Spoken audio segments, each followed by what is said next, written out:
ใช่เนี่ยเขา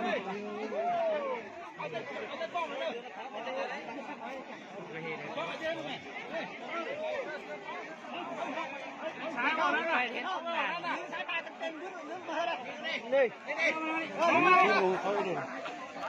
ผมก็นึกไปมันไปเที่ยวไอ้เกลือเพชร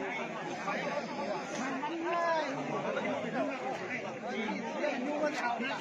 ปากเล็บยังเนี่ย